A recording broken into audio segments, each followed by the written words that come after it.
I'm glad to be speaking to you again. And I know that it's a tough time right now with the news about Patrick. And I just wanted to start by asking about your experience working with him. You both bring such an intense energy to the Yeah. screen in Dirty Hands. So I'm wondering, what's one thing about Patrick's spirit or his process as a collaborator that you're going to carry forward with you? I think anybody that knew Pat knew that the guy was just full of energy and full of life. It's ironic. He was such a great guy, such a fantastic dude. So it was even when he said, "Oh, my back hurts. I'm tired." He just had so much positive energy. You could never. Of course, there's a lot of times I wasn't around him, but whenever I was, he was just not a negative bone, not one. And he had so much that he was getting ready to do. So it's just such a shame. But yeah, I don't know. I just loved his energy, just fantastic energy. Yeah, it hits close to home for me because I'm going to be 55 this Yeah, year. And I'm like, yeah, way too soon, yeah, way too soon. absolutely, man. And it seems to be happening more and more. I've had a few friends who've passed away, and I'm about to turn 63, and it's just you just go. And the guy was going to the gym. He was treating himself well. He was just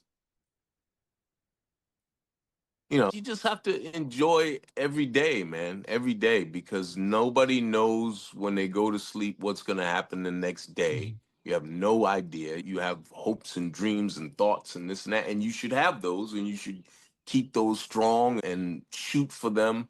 But we just have no idea what will happen tomorrow. So just enjoy today. Exactly. Yeah. I want to pivot slightly to our previous history. I don't know if you remember or not, but about 5 years ago, I interviewed you for the Aquaman sequel. I was running Ah. the Jason Momoa News fan site ages ago, but it was right in the middle of COVID. So Mm. another situation where you're like, oh crap, everything changes suddenly. Yeah. I'm just wondering, how has life been treating you since we last crossed paths? And has your perspective on the industry changed at all since then? I mean, the industry, there's two things. The industry, which I've never really been a fan of, and then there's the work. I separate those things. And the work, my feeling and my love for the work and has not changed at all. I've been a professional actor for 40 years now, and I still love it. I still love the work, going to the set and meeting people and hanging out and going through that whole process of trying to make something fun and exciting and or deep and powerful. That hasn't changed at all. My The industry is just a nasty, oftentimes depressing, heartless industry, and that hasn't changed. In fact, I just think it just gets worse. And what's happening now, everything that everybody's going through, it's just getting worse and worse for a lot of people. A lot of people losing their homes, and beyond that, losing the things that they've been doing for so long, that they've enjoyed, that they've put their heart and soul into now. And it's becoming harder and harder for them to continue to do that. And even if you take the money out of it, the fact that Hmm. that we're all losing money, still losing the ability to do what we did. Even if you say, okay, you can still do it, but you're not going to make as much money. That sucks, obviously. But at least you still get to do it, you Yeah, know? you're And doing your now, thing. yeah, now even the ability to get to do it is being taken away from so many people. And I understand that this is progress. This is how things happen. I don't know. It's hard. It's hard. Yeah, it's Does it tough. change? what kind of projects you do or who you work with or how you work? It's still so early, but it's definitely not going to change how I work. And so it's all I know. I've been doing it for so long. I've been, like I said, professional for 40 years, but I've been acting for, I don't know, what is it, 46 years, something like that. So, no, because I really like how I work. I really, and part of my, how I work is to enjoy myself. And so I don't want to change, that's for sure. But how you get work is definitely changed. What kind of work it's going to be is probably changing. The new setups that they're going to have, even whether or not you're actually on a set, as opposed to, I think, what do they call now, a gray room, or what's going to Yeah, be, to where you're literally just acting in a black box and they're going to fill in everything else later on. right. Like on That's going to Stranger be, Things. yeah, that's going to become more and more prevalent to save more and more money. So I don't know when I get there. I've been doing a lot of volume work. I'm sorry, you see me, right? Nothing's Yeah, I see. changed. Okay. Yeah, just Um, flash 1 second. okay, good. So I don't know. I think it's yet to be seen, for me anyway, exactly what the changes are gonna be, how drastic they're gonna be, and if I'll need to change the way I do things.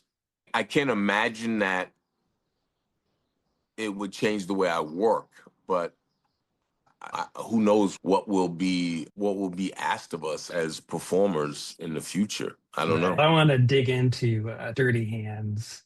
It's such a good film. And I Oh, was good. kind of freaked me out a little bit because I watched it on Sunday night. And then I was like, oh shit, okay.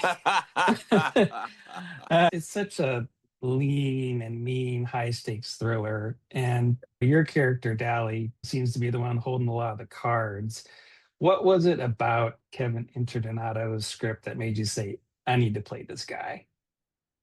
It was more about Kevin, really, Yeah. not so much the script, because I met Kevin years before. I met him on social media. I don't know which. I'm only on IG, so it must have been IG. And I don't even know how many years ago. I'm gonna have to ask him. But he was like, "Oh, I'm a fan, and I'm a writer, director, blah blah blah." And I talk to people all the time. We talked for quite a while, and a year or two later, he was like, "I'm coming to LA, and I would love to hook up." And so we went and grabbed some food somewhere. I think we were at Starbucks or something. And he didn't even have a script yet. He was just talking about this project that I really love your work, and I would love to have you in it. And I just loved his energy. And we just clicked. And I was like, yeah, you know what? If this guy ever gets this off the ground and I'm available, I'm gonna do it. And so I didn't even have to read it, really, Yeah. because I just loved his energy. And I love doing indie films. I've done tons of them. Most indie films nobody ever sees. They don't do anything, and that's really not the point. It's just Right. that you It's see for the work. somebody's energy, yeah, their energy, and you're like, okay, I want to be a part of this guy's sphere for however long that's going to be. And so it was Kevin that sold it. And then when I read it, I was like, oh yeah, this is a fun guy. Yes. So I probably would have done it, to be honest, I probably would have done it regardless of whether I really liked the script or not, because I really Yeah. liked the guy. So that's why I did it. Yeah.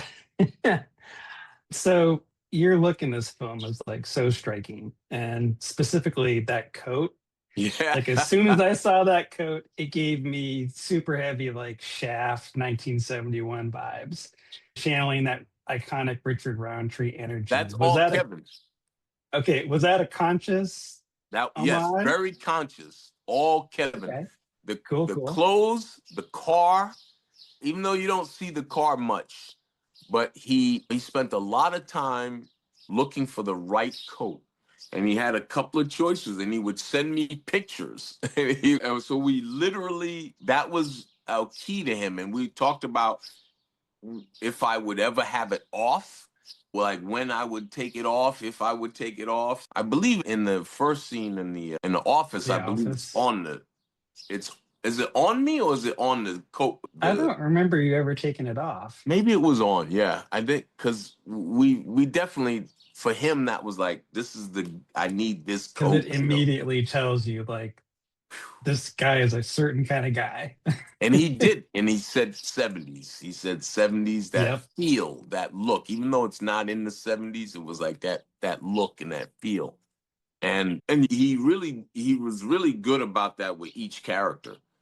But with Dally, yeah, was like that old school kick-ass boss who doesn't take Yep. shit and so that I gotta give that to Kevin. Yeah. Yeah. That was awesome. Yeah. And I have a feeling you're going to say the same thing about this next question because the movie is a very specific, like, propulsive rhythm that kind of shares some DNA with The Warriors, another movie where it's like survive the night Right. kind of a thing. Was Yeah. that at all a touchstone? Was that ever Well, discussed? I never heard the Warriors movie specifically. But I think if you saw Kevin's other film, that's the kind of feel he has. He likes a heartbeat. He likes the drive of that early Tarantino. I mean, that Reservoir Dogs. these guys are raw. Yeah, they're just raw, and they just and they don't think beyond what's happening right now. They're You just know what I mean? surviving. They're just surviving. And that particular, this is so cool because, yeah, they're surviving. They got to get through that night. Yeah. And the idea, and it's so funny because it's all set up that, even in that first scene with us, it's set up that you got this one guy who shouldn't be there because Yep. he's probably going to fuck shit up. Yep. And you know this, and it's actually said. And you're and exactly what is said is what happens Yep. there's a point where you think oh they're gonna get through it before the big screw up, the big fuck up, Yeah. and nope, he fucks it Nope. up. A lot. A lot. Yeah, exactly. And it's just that's what I do love about the writing is that these characters are so distinct, and they fit in that world. You know what I mean? Yeah. And these are not people you see a lot, like normal people, regular everyday Joe guy. You don't see these kind of guys. And that's what I really dig about the piece and about the work particularly. It's very Yeah. good. Very good. Yeah. I want to talk a little bit about that final scene with all of y'all, in that parking garage. When you're filming like a shootout fight scene like that, how much of it is super technical choreography and how much of it is just reacting to the energy of the people in the room? Yeah, the fight stuff I know I'm not in that scene. I come in right after it. Right. But the fight stuff they spent a lot of time on. And you can see because the fighting is spectacular. Yeah. I And mean, using the found objects in the room. it is so good and it looks so real. Oh, yeah. And I know that was a big Kevin deserves so much credit. That was a big thing for him. And they spent a lot of time working on that long before we started shooting. And Mhm. so that is a very technical thing, making sure your angles are good and how you're going to shoot it and this and that. And Kevin was always talking about the lighting he wanted, the specific look, because it definitely has a mood to it. Every scene Right. has a mood to it, not just the wardrobe, but the lighting, the acting, the scene, the sets that were on that were all practical. Yeah. Um, And there was like three different fights in the same oh, contained area. So trying to make them all different, you yeah, know? one was outside them, and then the Yeah. others were inside the garage. and then my character comes in after. And it's so funny because when you're shooting an indie film, you don't have a lot of time. And it's not, oh, let's Try it this find it. way. Yeah, let's fuck up. Oh, that was interesting. But no, no, you have to, you got to go, dude. So you got to Shoot it and know move your on to the shit. next scene. Yeah, you got to move on. But that kind of energy, that's also what I love about indies. And that's really different about big budget films. And also why we might be in part of the problem that we're in is that with the big budget films, they just waste so much time and they waste so Yeah. much money to try to get everything so beautiful and so perfect. And so it's, man, do I have to do this scene again? Do I have to say Right. these words again and try to keep it fresh all the time? And that they just waste time and waste money. Indie films, you don't have that.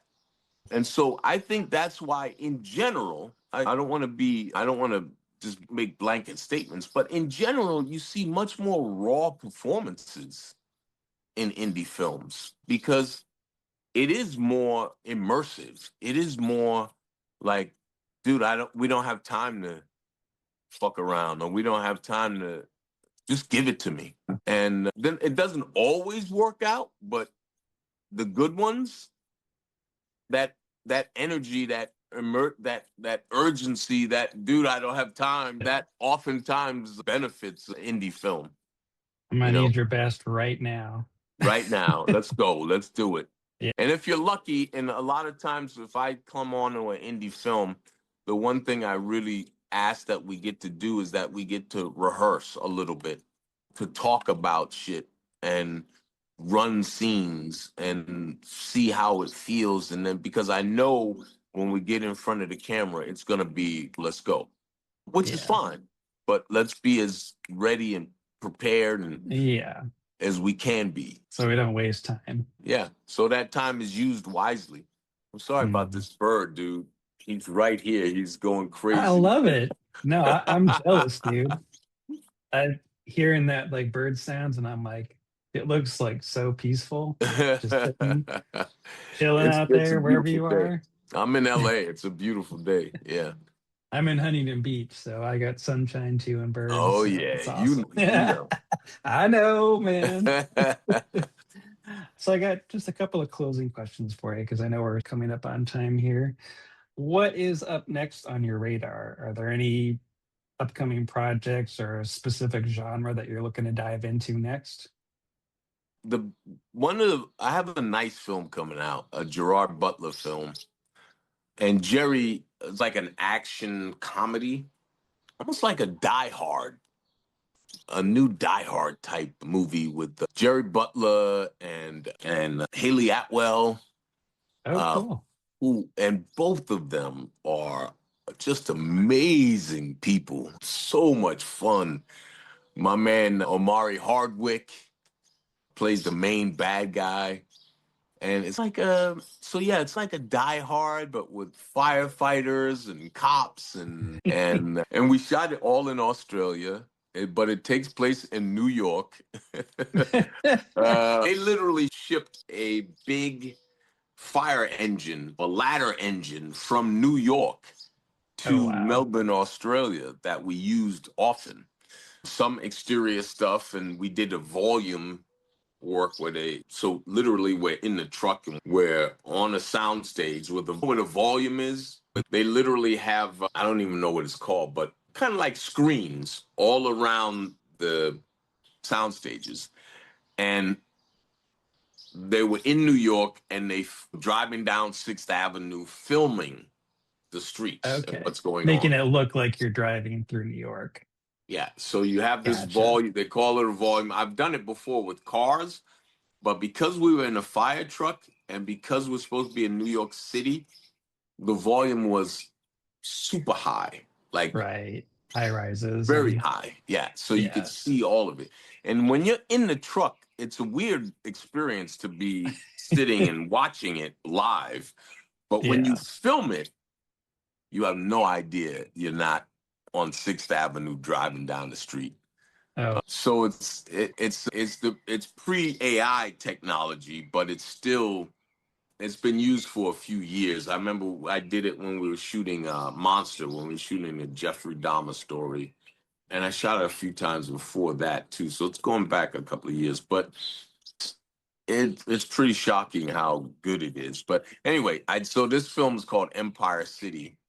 And Empire I don't know City. if it comes out the end of this year or the beginning of next year, but we had so much fun on it and we have high hopes for it because the cast and crew were just fantastic. We had a great time. We had a great time. That's And awesome. yeah, so that's one thing. And this other thing that is not 100% yet, I'm waiting to hear. We've been going back and forth with the money and blah, blah, blah. But it looks pretty good that I'd be going to shoot in Spain, in Madrid. And when I was young, it would have been very exciting. And of course, I still would love to see Madrid, but it's going to be a long time. And it goes back to why there's less work here in Los Angeles, because it's an American studio, but that's a whole nother. Yeah. Yeah, but that it's actually a pretty good project, and hopefully it works out. But everything I seem to be going, the last couple of years, I've always gone off the continent. Not even, and I've worked in Canada for a long time, but not even in Mexico too, but not even in the northern hemisphere. Just heading Way out there. to Europe or to Australia or to Spain or to these different places, which is, again, like I said, if I was in my 20s or 30s or maybe even 40s, I don't know, I can't remember. It would have been very cool. But now I'd much rather work close to home. Not sure how much that's going to happen now. One of the changes in the business that's inevitable. That's just happening, and Go where the work you is. go where the work is. Yeah, yeah. Because it's not like I'm going to become a plumber or an electrician now. That possibility has long passed me by. So Yeah. I'm going to remain an actor and see where that takes me. Yeah. But one more question for you. Sure. What is a question that nobody has ever asked you in an interview, but that you would love to be asked? And what is the answer? I've never had that question. God, I don't know. What would that be? What question has nobody ever asked me that I would love to be I'm asked? sure you get all the same kinds of questions about movies and projects, but Yeah. what's something that, is close to your heart or something that you would like to talk about that nobody asks about because either they don't know or they haven't done enough research? Does it have to be Nope, be about about anything. I guess nobody's ever asked me, and which I understand why they haven't, but nobody's ever asked me about my relationship with my wife, which is actually the most important thing in the world to me. Nobody, so I don't get to talk about how special my wife is to me and how wonderful my marriage is and how it means more to me than anything, including my children. And it's going to be 25 or 26 years now. And it's just the best, man. I feel so lucky. I was married before and we did 15 years and I'm still friendly, close with my ex-wife, but this marriage, my relationship with my wife is just, it's key to everything in my life. Yeah. And I think without that relationship, I would not nearly be, I'm a happy, positive person and I would find a way, but it is the most positive and rewarding part of my life was to be married to my wife. Yeah, it's this November is going to be 26 years for me too. Ah, my I man Ty, there you go, baby. Yeah, exactly. know all about that, having a Yeah, good partner.